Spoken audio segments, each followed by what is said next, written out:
Madame la Présidente, saluez bien entendu le travail collaboratif que nous avons fait avec mon collègue co-rapporteur Ludovic Mendes, sur lequel il l'a dit tout à l'heure, nous sommes d'accord à 90% sur ce qu'il doit y avoir dans ce rapport, et saluer aussi le travail de Madame Laurenti, notre administratrice, qui nous a accompagnés et, devrais-je dire, supportés pendant ces quelques semaines et ces quelques mois de rapport. Je tiens à faire valoir une position qui sera en même temps équilibrée et complémentaire au sujet de l'espace Schengen et vis-à-vis du principe de libre circulation des personnes à l'intérieur de cet espace. Étant profondément européen, je pense qu'il n'est pas antithétique d'affirmer que le territoire européen n'est pas uniquement un espace tourné vers un projet européen idéaliste.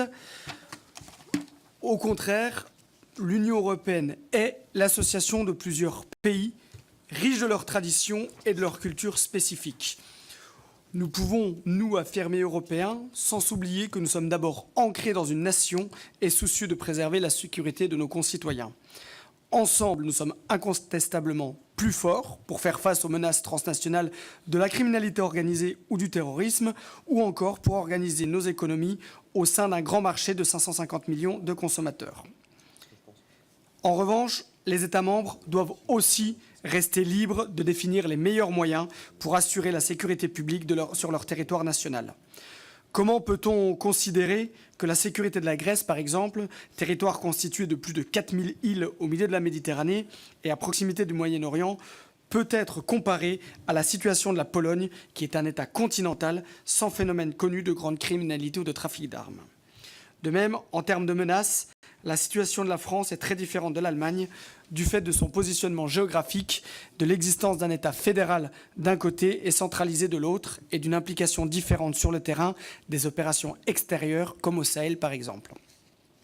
Si l'Union européenne peut apporter des outils efficaces à la lutte antiterroriste, chaque État membre doit rester libre de déterminer avec quelles armes il combat une menace qui le touche directement. Je le dis d'emblée, je pense que l'Union européenne a été trop laxiste et a longtemps vécu dans le déni des menaces terroristes ou de l'importance de la criminalité transfrontalière, comme on le constate avec la prolifération des réseaux de passeurs qui organisent des filières pour acheminer en Europe des migrants clandestins au péril de la vie de ces personnes. L'espace Schengen doit renforcer son volet sécuritaire et doit régulièrement se réformer lorsqu'il est confronté à des nouveaux phénomènes. La pression migratoire et les attaques terroristes constituent des menaces inédites par leur ampleur. Il faut donc mettre en œuvre sans tarder les réformes déjà décidées et accélérer l'adoption des projets de réforme actuellement en cours de discussion au sein des institutions européennes.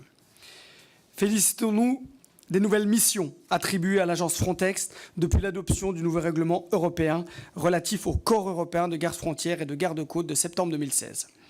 Mais constatons aussi que les États membres ne remplissent toujours pas leurs engagements pour mettre à disposition de cette agence les gardes-frontières et surtout les équipements techniques pour la constitution des réserves de réaction rapide. Au 1er janvier 2018, par exemple, seuls 14 États membres contribuaient au parc d'équipements. Ce sont souvent les mêmes États qui déplorent le manque d'efficacité de l'Union européenne, mais qui tardent aussi à tenir leurs engagements européens. Après m'être rendu au siège de l'agence Frontex en septembre 2017, je peux témoigner de la forte implication de son équipe de direction pour faire de cette agence un instrument opérationnel de la gestion des frontières extérieures de l'Union européenne. Cette agence connaît une forte montée en puissance puisqu'elle va passer de 380 agents en début 2017 à plus de 1000 personnes à l'horizon 2020, sans compter les 5000 gardes-frontières que les États membres peuvent mettre à disposition de l'agence et qui sont mobilisables en quelques heures pour apporter leur concours dans les hotspots ou pour la surveillance maritime en Méditerranée. Cette agence exerce de nouvelles missions pour analyser les risques de vulnérabilité dans la gestion des frontières de chaque État membre, et elle pourra faire des recommandations pour que l'État défaillant concerné modifie sa politique de gestion des frontières. Cette nouvelle compétence, qui nécessite un recueil de données méthodiques auprès de chaque État membre, n'est pas encore pleinement opérationnelle, mais elle représentera un progrès majeur si elle permet à l'Union de mieux détecter les faiblesses des États membres dans leur capacité à faire face à une nouvelle crise migratoire. À terme, il sera souhaitable que Frontex devienne l'autorité européenne responsable d'un véritable corps européen de garde-frontières et de garde-côtes, mais cette évolution doit se faire par étapes, car certains États membres ne sont pas prêts aujourd'hui à renoncer à leur souveraineté en matière d'organisation. Lors de la mise en place de l'espace Schengen, on a malheureusement confondu la totale liberté de circulation avec l'absence de contrôle. La liberté de circulation est bénéfique, mais ne doit pas aller sans contrôle. Les contrôles aléatoires sont le meilleur moyen pour faire face aux agissements de la criminalité transfrontalière, aux candidats au voyage à visée terroriste ou aux réseaux de passeurs de migrants.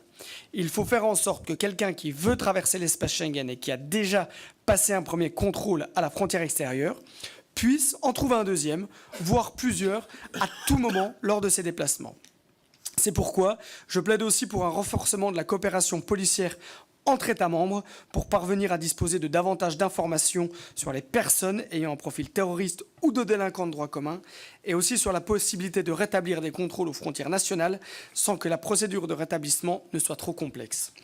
Il me paraît tout à fait indispensable que la France maintienne la réintroduction des contrôles aux frontières nationales mis en place depuis le 13 novembre 2015 sur le fondement de l'article 25 du Code frontière Schengen, c'est-à-dire en raison de menaces graves pour la sécurité intérieure, même si le délai maximum de 2 ans est aujourd'hui dépassé.